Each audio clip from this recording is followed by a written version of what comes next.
Boa noite a todos. Que a paz de Jesus esteja conosco aqui presentes nos dois planos da vida.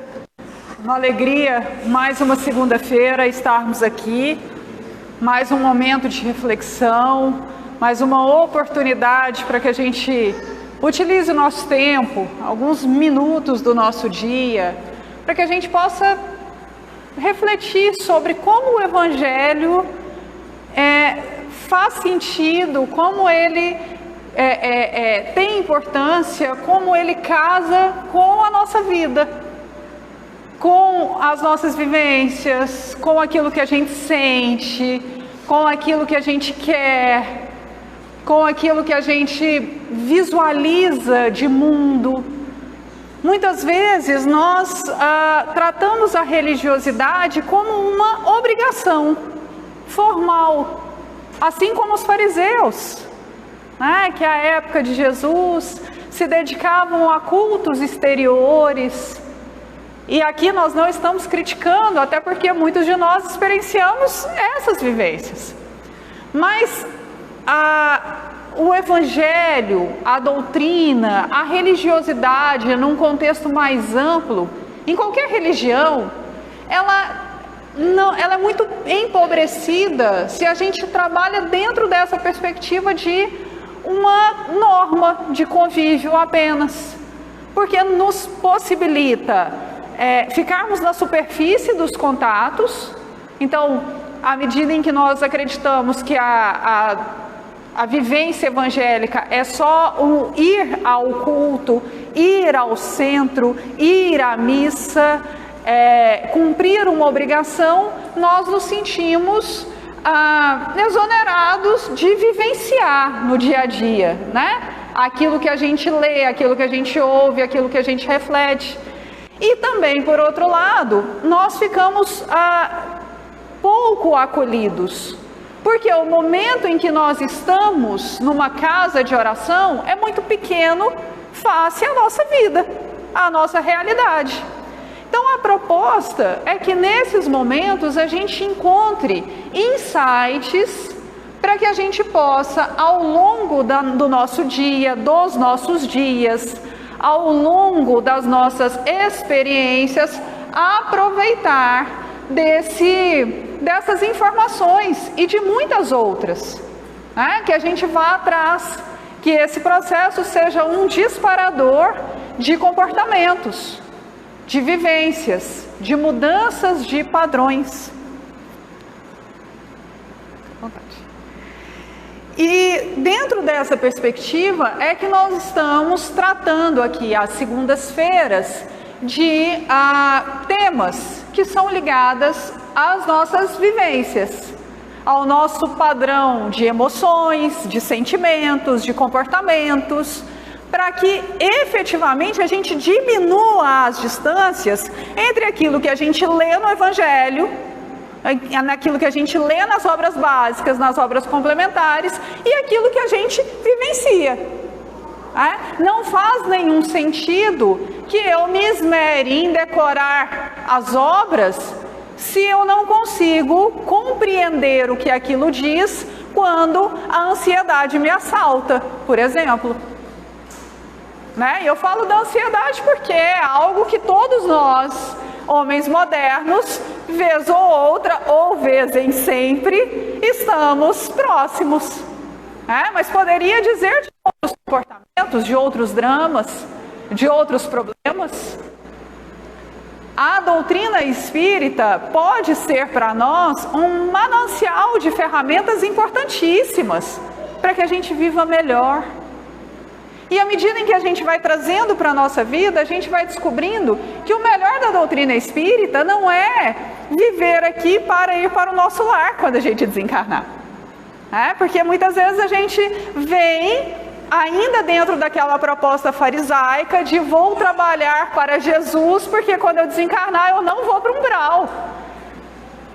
Nada contra esse tipo de pensamento, é um pensamento respeitável, mas ele é muito apequenado perto da proposta que a doutrina espírita faz para nós a cada dia.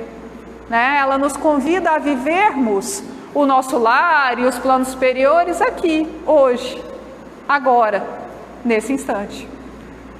E aí, eu começo a falar dessas coisas porque é mais ou menos por aí que a gente vai refletir hoje. Me foi sugerido um livro que eu estou lendo ainda, mas que eu tenho gostado muito, que ele não é espírita, e ele é intitulado A Morte é um Dia que Vale a Pena Viver. É de uma geriatra que trabalha com cuidados paliativos. Cuidados paliativos é a pessoa está desenganada, né? Não tem tratamento dentro da medicina ali para cura. Mas essa pessoa tem cuidados para que ela tenha uma qualidade de vida pelo tempo de vida que falta. E ela passa o livro inteiro refletindo sobre o quanto esse período é rico para o ser. O quanto esse período é importante para uma vida plena. E aí, espírita, fiquei pensando, por que será? Por que a gente tem esses insights, essas catarses, essas mudanças iniciadas, disparadas por um processo tão traumático quanto a perspectiva de que vamos morrer? Todos nós sabemos que vamos morrer, né? Acredito que em sã consciência, de uma forma lúcida, todos nós sabemos que uma hora ou outra, mais cedo ou mais tarde, nós vamos desencarnar. Mas a gente não pensa nisso na nossa vida, né? Se nós pensássemos nisso, nós não viveríamos desperdiçando tempo como desperdiçamos.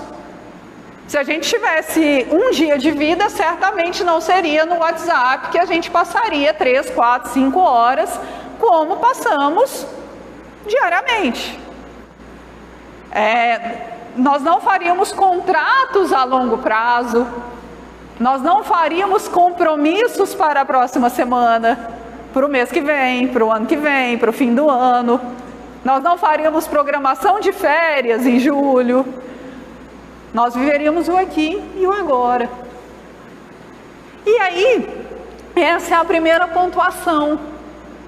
Compreender que a finitude dessa estrutura de vida, corpo humano, corpo emocional, nessa formatação que nós temos hoje, é imprescindível para que a gente signifique cada instante, para que a gente esteja presente a cada instante, para que a gente pare com esse vício mental horroroso de estar em um lugar fazendo uma coisa pensando em muitas outras. Se está em qualquer lugar, menos ali, naquele momento. E na verdade nós só temos o agora. O amanhã, quando for amanhã, vai ser hoje. O ontem já foi, por melhor ou pior que tenha sido.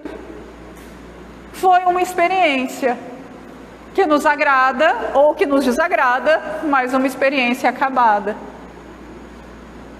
Não vai adiantar a gente ficar preso lá, seja na lembrança das conquistas, seja na lembrança dos reveses. Isso não adianta, não muda o que aconteceu, não é? Então, eu comecei a refletir sobre essa questão e me lembrei de uma das obras da Joana. Aqui nós estamos a cada semana falando de uma das obras da série psicológica Joana de Ângeles, psicografada pelo Divaldo Pereira Franco, e um livro que conversa muito com essa proposta de viver a vida de uma forma plena é o livro intitulado O Ser Consciente, que é o 5º volume da série. Ele foi escrito em 93. E dentro desse livro, a Joana começa a discutir, ou retoma a discussão do ser imortal que vive essa experiência corporal para o aprendizado da vida para além do corpo físico. E traz as contribuições da psicologia transpessoal, que é esse contexto maior de compreender o ser não só como ser emocional e corporal, como essa estrutura de organismo vivo, mas um ser transcendente, que também é este próprio ser. Então, é a partir dessas reflexões que nós vamos tratar o tema de hoje. Nós vamos fazer uma análise pontual, específica de uma questão do livro referente a essa proposta maior de nós refletirmos sobre a nossa proposta de vida aqui, sobre o agora, para que a gente efetivamente comece a olhar a nossa vida a partir do hoje. Como eu me sinto hoje? O que eu estou sentindo? O que hoje é o essencial? O que eu posso fazer, sentir, dizer hoje? Como eu posso viver melhor hoje? Muitos de nós vivemos a vida pensando: quando eu me aposentar, eu vou viajar para onde eu quero. Quando eu ficar mais velho, eu vou fazer o que eu quero. No mês que vem, eu vou começar uma mudança de hábitos para não ter dores. Não sei o que, eu vou fazer tal coisa. Na próxima semana, eu vou dizer tal coisa. E se não tivermos? E se esse período não chegar? E às vezes ele não chega, não é porque a gente não chega até ele, é porque a gente se acostumou tanto a protelar que protela de novo. E de novo, e de novo, e de novo. E por que a gente faz isso? Quais são os nossos calcanhares de Aquiles nessa proposta? Porque se nós estamos numa casa espírita, nós imaginamos que nós, pelo menos intuitivamente, acreditamos que existe mais do que essa estrutura do corpo físico. Até quem vem pela primeira vez já vem intuindo a ideia, que é uma premissa do Espiritismo, de que além do corpo físico há uma estrutura inteligente que governa essa estrutura e que pré-existe ao corpo e pós-existe ao corpo, que a gente chama aqui de espírito. O espírito é a unidade inteligente que encarna por diversas vezes e a cada encarnação faz um salto na sua evolução. Porque a nossa jornada é sempre progressiva. No máximo, na pior das hipóteses, se tudo der errado, estacionária. Regressiva não é? E beleza, nós intuímos isso, nós também temos a premissa de que acima de tudo está um Deus infinitamente bom, amoroso, que governa todo o universo dentro da lógica do amor, que o universo é gerenciado, mantido, alimentado, orientado pelo amor incondicional, do qual nós temos ideia pela vivência de Jesus na Terra, do qual nós temos ideia pela abundância da natureza, do qual nós temos ideia porque é uma força viva e ativa dentro de nós, apesar de todos os maus hábitos que nós fomos adquirindo ao longo da vida, nessa existência e nas outras anteriores. Bom, então, se eu tenho a ideia de um Deus infinitamente bom e amoroso, se eu tenho a ideia de que cada existência é sempre voltada para o melhor, numa jornada progressiva, necessariamente progressiva, não tem como eu ter dúvidas de que esse processo vai dar certo. Não é? Não tenho dúvidas, então, de que a minha existência enquanto ser encarnado aqui vai ser um sucesso. Só felicidade. Bom, idealmente é isso. E na prática? Nós andamos alegres e confiantes dentro dessa perspectiva?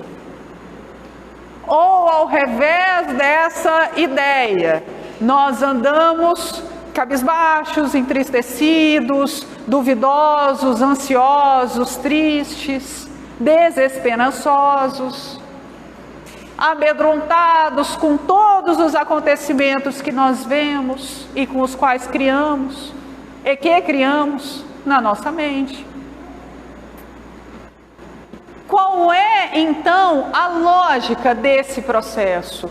Porque se tudo foi criado para dar certo, para uma vivência feliz, desatadora dos comportamentos e dos hábitos equivocados praticados, por que é então que nós invariavelmente em maioria na nossa existência, vivemos mais atrelados aos desafios, aos problemas, às dores, do que às possibilidades e às potências que somos nós.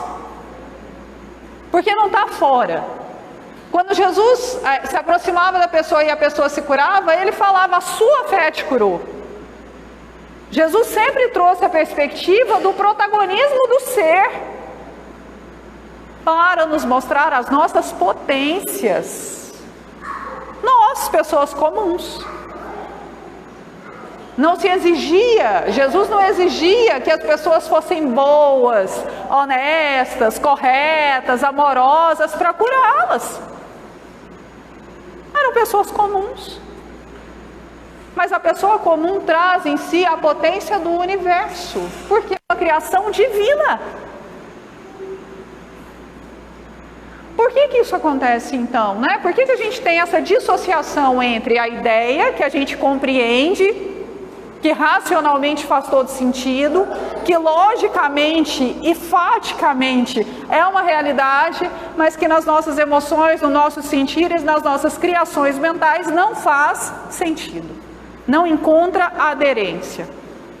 E aí, nesse livro, a Joana de Ângeles fala que muitos dos nossos problemas estão atrelados a uma ilusão que nós criamos. A ilusão de que a estrutura do ego é a governadora, o centro do ser. O que isso quer dizer em português, né? Para nós que não somos da área da psicologia. Nós temos duas estruturas básicas. Uma que é o centro do ser imortal, que somos, que é o self, ou o espírito. E nós temos uma estrutura que nós estamos, que é essa estrutura que nós nos utilizamos nessa encarnação, que é a nossa estrutura da consciência.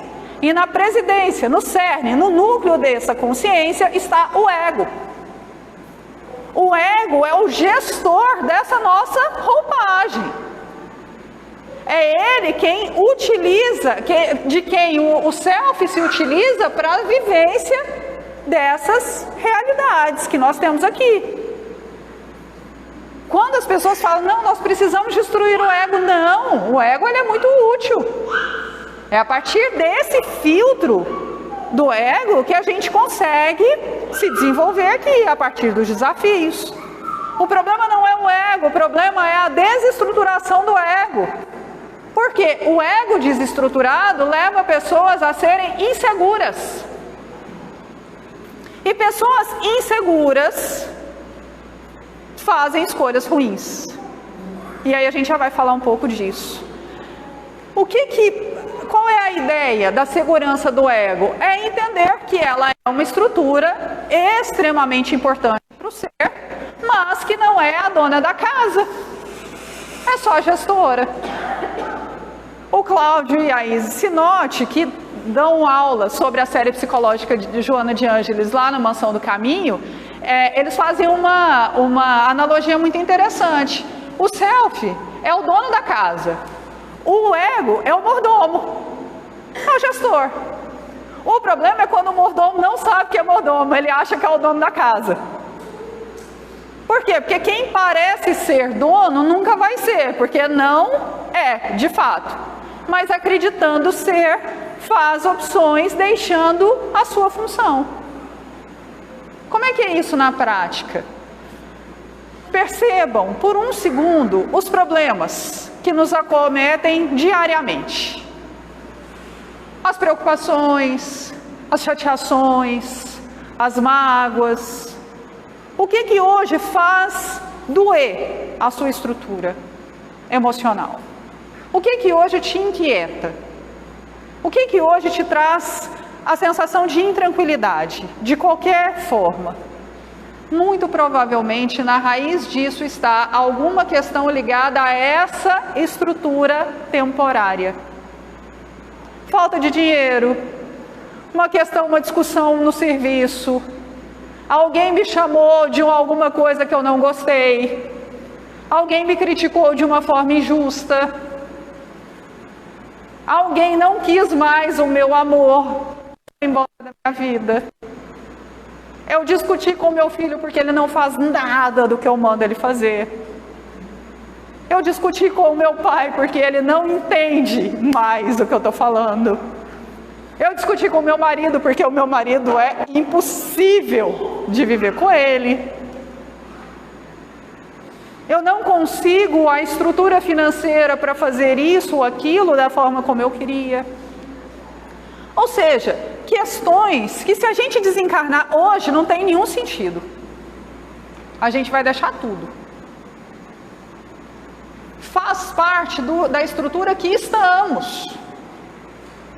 Serve para o nosso desenvolvimento? Serve, desde que a gente consiga compreender o valor que ele tem. Um obstáculo momentâneo absolutamente transponível que nos desafia a desenvolvermos os hábitos e as essências do ser imortal. Se a gente trabalha dentro dessa frequência, compreendendo que os desafios do ego hoje são instrumentos para a melhoria, o desenvolvimento da nossa estrutura do ser que somos, a gente não fica dentro dessa proposta da insegurança, da reclamação, da queixa, da dúvida, do desespero, da desesperança, que tanto nos faz sofrer. Muitos dos nossos problemas que nos tiram o sono hoje sequer vão chegar a acontecer. São só reverberações mentais que a gente vai pensando. Aí acontece algo completamente diferente, fala, nossa, perdi tanto tempo. Tempo, energia, saúde, tudo. É isso mesmo. Ah, mas eu preciso estar preparado para o pior. Quem fica nessa perda de energia não se prepara. Porque perdeu toda a energia que podia canalizar se o pior vier. Se a gente perde essa energia, ela não está mais disponível. Ela já foi tragada, sugada. A gente só piora a nossa situação. Não é?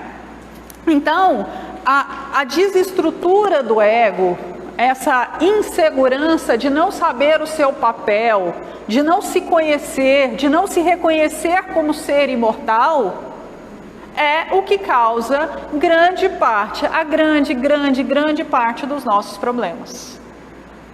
Grande parte dos nossos dissabores. Grande parte das nossas doenças. Físicas, comportamentais, emocionais, espirituais. E aí o convite da Joana é para que a gente consiga perceber isso.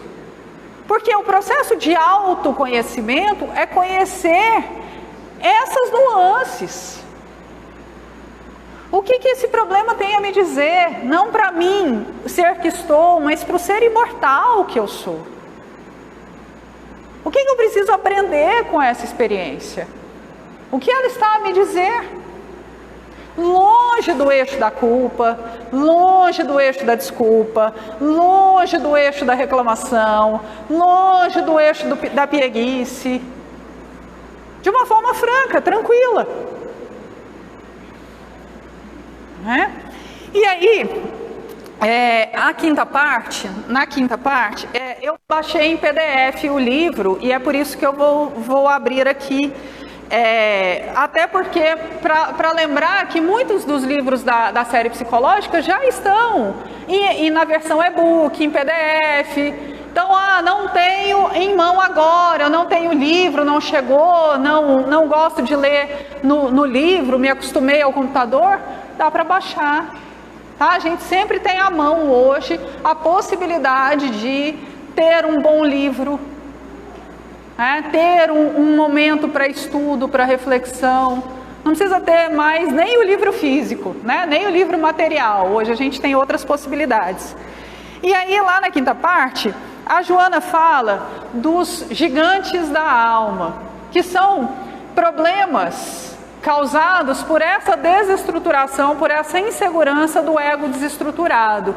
E ela diz o seguinte, ela enumera e conceitua alguns, e algumas conceituações valem a pena e eu vou me permitir ler para vocês. O primeiro que ela trata é o ressentimento. E ela diz o seguinte, descobrindo-se em logro, em erro, né, envolvido numa situação dolorosa, acreditando-se traído, o companheiro vitimado recorre ao ego e equipa-se de ressentimento, instalando nos painéis da emotividade cargas violentas que terminarão por desarmonizar-lhe os delicados equipamentos e se refletirão na conduta mental e moral. O ressentimento, por caracterizar-se como expressão de inferioridade, pede pelo desforço, consciente ou não, trabalhando por sobrepor o ego ferido ao conceito daquele que o desconsiderou. O que é isso? Ressentimento é algo de acidente de trabalho na nossa... Quer dizer, os erros, né? Os problemas são acidentes de trabalho na nossa vivência em comunidade. Por quê? Todos nós estamos aprendendo, todos nós fazemos o nosso melhor, mas o nosso melhor não é lá o melhor muitas vezes. E nesse ajuste de comportamentos, todos ligados, uma hora ou outra a gente se esbarra. Uma hora ou outra a gente chuta a canela do coleguinha. Uma hora ou outra a gente empurra o companheiro. E muitas vezes a gente causa dor no companheiro, voluntária ou involuntariamente. Tudo, no cerne de tudo está a ignorância. Nós erramos porque ainda não sabemos fazer certo. Ter informação não é ter conhecimento, a gente já falou sobre isso aqui. Não é? Por isso que Deus fez todos nós iguais na capacidade para sentir dor. Para que a gente, entendendo que dói, não faça com o outro. Mas as nuances dessa percepção variam. Então, muitas vezes, no nosso trato, algumas pessoas nos ferem. O ressentimento é quando a gente não consegue ou não se dispõe a enfrentar esse processo da dor de uma forma responsável, entendendo a nossa responsabilidade nesse processo. Aí o que a gente faz? Joga toda a culpa, aquele negócio pesadão que a gente chama de culpa, no comportamento do outro. E vai nutrindo aquele peso. Mas como tudo que a gente faz não é para o outro, é para nós mesmos, onde fica esse peso? Em nós, no nosso psiquismo, nas nossas emoções. Então, a gente fica com aquela sensação de ego ferido, que nos lembra da nossa insegurança. Ao invés de nós tratarmos a nossa insegurança, o que a gente faz? Joga mais peso para aumentar essa insegurança. Então a gente vive ressentido. Aí a gente fala para todo mundo da família, aquela crise que teve lá. Nossa, fulano me ofendeu tanto, me magoou tanto. Fulano fez isso, aquilo outro, pensou aquilo. Não, eu tenho certeza que ele pensou. Eu estava olhando no olho dele, com certeza ele estava pensando isso. Se é verdade, não é verdade, nunca saberemos, mas a gente acredita, porque a gente vivencia aquilo, a gente traz aquelas energias todas. E tudo que a gente vive, que a gente sente, que a gente pensa, é realidade para nós. Não é? Então o ressentimento é esse subterfúgio para não se encontrar. Porque aquela situação dolorosa, muitas vezes, está também a nos dizer da nossa responsabilidade naquele processo. Ninguém é vítima. Não existe vítima, nem vilão, bandido e mocinho. Aqui nós trazemos para nós atraímos a realidade na qual a gente vibra. Mas a pessoa errou. E essa é uma questão dela, com ela. A questão minha é, o que eu preciso aprender? Por que eu atraí essa relação? Por que eu atraí esse problema? O que esse problema quer dizer para mim? Se a gente consegue fazer esse processo, o ressentimento se dilui. Ele não é uma opção. Por quê? Porque nós nos responsabilizamos pelo que nos aconteceu. Quem se coloca no lugar da vítima não vai mudar, porque já é vítima. A vítima não precisa mudar, quem precisa mudar é quem causou a lesão. Aí a gente fica repetindo esses comportamentos, né? Ah, o problema era um filho que deu problema, aí depois vem o outro que deu problema, aí é o marido, aí é o pai, é não sei quem, é amigo, é chefe, é empregado. Os comportamentos são sempre os mesmos. E a gente está tão preso nessa onda, nessa energia pesada do ressentimento, que a gente acha que Deus nos castigou, ou que nós somos os mártires do universo, sem perceber que quem cria, alimenta e atrai essa realidade somos nós. Somos nós mesmos. E a vida está dizendo, meu filho, mude a sua frequência. Mude. Quer deixar de passar por esse tipo de situação, de ser enrolado, de ser feito de bobo, de ser machucado? Muda. Muda. Para com esse padrão. Não é? Ah, eu não sei qual é esse padrão. Isso está acontecendo? Procura. Não está fora, está dentro. Mas, como nós muitas vezes não estamos treinados e atentos e lúcidos e conscientes para esse processo de autoencontro, a gente vai para este atalho ilusório, enganador e pesadão, que é o ressentimento. Outro gigante da alma que a Joana traz, que também é muito comum, é o ciúme. E ela fala do seguinte sobre o ciúme: atormentado pelo ego dominador, o paciente, quando não consegue asfixiar aquele a quem ama ou estima, dominando-lhe a conduta e o pensamento, foge para o ciúme, em cujo campo se homizia, a fim de entregar-se aos sofrimentos masoquistas que lhes escondem a imaturidade, a preguiça mental e o desejo de impor-se à vítima de sua psicopatologia.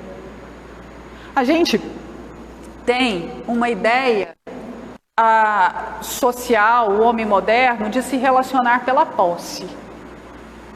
Né? Nós fomos construindo esse mau hábito de nos relacionarmos com posse. Começou pelos bens, começou pela dominação dos ciclos da produção da natureza. A gente foi se apropriando indevidamente do que não é nosso, e aliás a gente não tem nada, nem o corpinho, né? Porque a gente vai ter que devolver ele quando acabar o nosso tempo aqui. Mas nós ilusoriamente acreditamos que somos donos de tudo. Que a gente pode chegar, cercar, murar e dizer é meu, como verdade absoluta. E a gente começou, de tão viciado nesse processo, a gente começou a colocar cerca no outro. A nos relacionarmos com o outro como objeto da nossa relação. Meu pai, minha mãe, meu marido, meus filhos, minha. Só que as pessoas não são nossas, elas são delas. Mas o meu filho, que eu dormi várias vezes do lado porque estava doente, sim, ele não é seu. Mas fui eu que dei mamar para ele, nem dormia nessa época, sim, mas ele não é seu. Mas ele vai sair de casa e me deixar aqui, sim, ele não é seu. Ah, mas a gente se ama. Amor não é propriedade, não é título. Amar alguém não significa ser dono desse alguém. A vida está aí a nos dizer isso. Todos os dias a gente perde para o plano espiritual pessoas que nós amamos muito. E é assim. E quando a gente ainda tem a oportunidade de pelo menos se despedir, é bom. Outras vezes a gente tem que fazer isso sem a presença física da pessoa. Para nos lembrarmos que o vínculo de amor não é material. Não é estar do lado, pegar, abraçar. Não necessariamente. A nossa comunhão se faz com energias. O ciúme é a ideia máxima, o cume da ideia da propriedade, da dominação. Né? A gente tem amigo, a gente tem ciúme dos filhos, do marido, da esposa, do companheiro, da companheira, do namorado. Tem gente que tem ciúme dos amigos. Você não pode ser amigo do fulano porque você vai me abandonar. Isso é um ápice da insegurança emocional. Porque o amor, quando a gente compartilha, ele se multiplica. O amor é uma fonte inesgotável, desde que a gente não o amesquinhe, porque aí não é amor. O comportamento ciumento, ele é socialmente aceito. Por quê? Porque socialmente nós nos estruturamos nessa ideia de amor como propriedade. Mas isso está errado. Quem ama de verdade quer que o outro seja feliz, ainda que longe dele. Porque essas pessoas, elas pertencem a si. E nós pertencemos a nós. E isso não diminui o amor, isso aumenta o amor. Então o ciúme, ele é um gigante da alma, porque nos leva a condutas irracionais. Não estou aqui só dizendo desses crimes passionais que a gente vê nos nossos comportamentos mesmo. Quantas das nossas relações em família são azedas por causa do ciúme?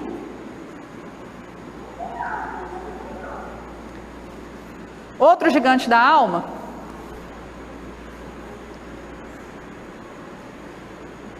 Inveja. De todos os três, esse é o mais feio socialmente, né? Que a gente fala, eu não tenho inveja. Inveja é muito feio, né? Por quê? Porque a inveja, segundo a Joana, é uma característica que nos leva à diminuição do outro. Ela diz o seguinte: ao invés de empenhar-se na autovalorização, o paciente da inveja lamenta o triunfo alheio e não luta pelo seu. Compete mediante a urdidura da intriga e da maledicência. Aguarda o fracasso do adversário no que se felicita. Observa e persegue, acoimado por insidiosa desdita íntima, ou seja, preso numa dor íntima. Egocêntrico, não saiu da infância psicológica e pretende ser o único centro de atenção, credor de todos os cultos e referências. A inveja é quando a gente olha o outro e fala, quem merecia era eu. Tá, e você fez o quê? Nada, mas eu mereço. E só eu mereço. Porque a gente acreditar que a gente merece o melhor é joia. Nós realmente merecemos o melhor, porque nós somos criaturas únicas, criadas por Deus. Mas como nós merecemos o melhor, todas as outras criaturas também merecem o melhor. É a nossa ilusão de matéria que faz com que a gente acredite que um ter leva necessariamente a outro não ter. Essa não é a lógica do universo. A lógica do universo é de que todos tenham, e tenham muito, e em abundância. Então, para eu ter, eu não preciso tirar do outro. Essa é a lógica material que a gente criou para nos dominarmos uns aos outros. É por isso que quando tem, por exemplo, uma crise de combustível, o que a gente faz? Acumula, estoca. Vai no mercado e compra tudo, compra muito mais do que precisa, pega o combustível muito mais do que precisa, não sei o quê. Por quê? Porque pode faltar. E para o outro? Será que não vai faltar? Pelo meu acúmulo? Pelo meu excesso? Será que a gente não faz isso quando tem guarda-roupas tão lotados e tanta gente sem nada para vestir? Será que a gente não faz isso quando a gente tem contas bancárias com mais do que a gente precisa e outras pessoas que não têm nem pão?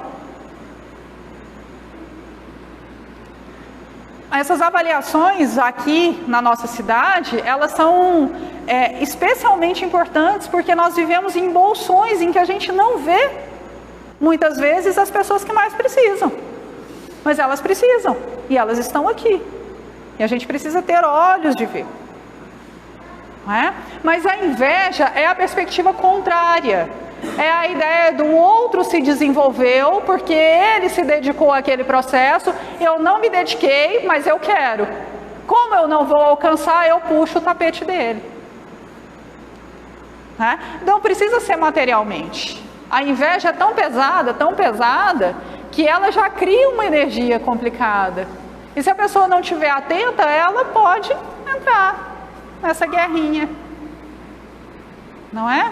Então, esses três gigantes da alma que ela fala, são exemplos de como a nossa insegurança dentro dessa ideia de ser imortal nos leva a comportamentos que nos levam a ficar só.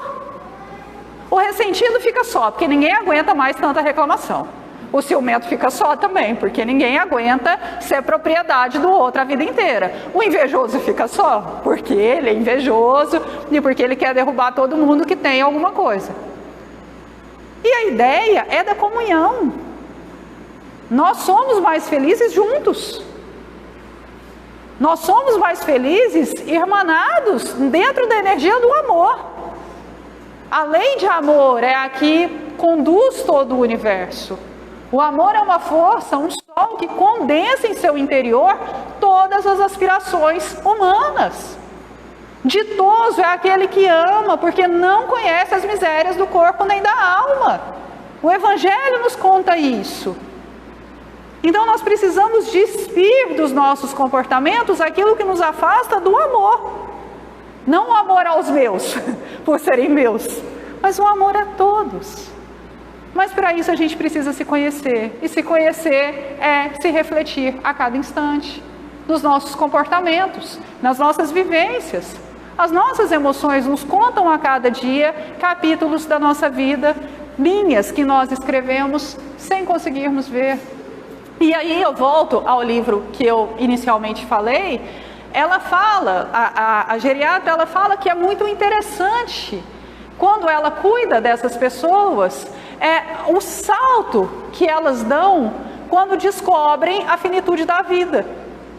Porque essas estruturas do ego inseguro vão se diluindo. Porque à medida em que nós vamos compreendendo que nós vamos deixar essa estrutura aqui, todos esses pesos também vão sendo diluídos. Podem ser diluídos, não automaticamente. Tem gente que desencarna num nível de revolta absurdo. Mas a ideia de você ir acompanhando esse processo, de ir se desmaterializando e se desligando da importância dessa estrutura, faz com que a gente se abra para um novo momento, para uma nova perspectiva de se entender como ser imortal que somos. Mas a gente não precisa de uma doença terminal para isso. A gente não precisa da crise aguda para isso. A gente não precisa alcançar uma certa idade para isso. Nós podemos fazer esse processo hoje, agora, porque nós merecemos viver bem a partir de agora. Nós merecemos pegar todas as nossas preocupações, problemas, dissabores e passar nesse crivo para diluir aquilo que não faz nenhum sentido perto do ser imortal que somos. Nós merecemos deixar para trás os pontos de honra, o que as pessoas vão pensar de mim. Eu estou sempre certo, eu estou sempre coberto de razão, fulano é meu. A gente não precisa disso. O convite da doutrina, e desse livro em especial, O Ser Consciente, é para que a gente possa compreender esse processo, para que a gente possa viver melhor. Viver com a perspectiva do ser imortal não é viver uma vida de luz, que não é nesse plano, que não fala com ninguém, que não se relaciona. Não. É uma ideia de estar no mundo, mas não como o mundo, como Jesus nos falava. É compreender que essa lógica material é ilusória, que real, permanente, é o amor que nós construímos. As relações duradouras, permanentes, que estão além e muito além das disputas de poder. São as relações que nos estruturam, que nos dão paz, que nos dão aconchego, que nos trazem a sensação de ninho e de segurança. E cada vez mais estruturados na segurança do ser imortal, nós nos utilizaremos dessa experiência aqui e do nosso ego como essa ferramenta de desenvolvimento para a qual foi criada. Para isso, meus irmãos, não tem outro atalho, não existe atalho. É dia a dia, é observação, é leitura, é reflexão, é desenvolvimento da amorosidade.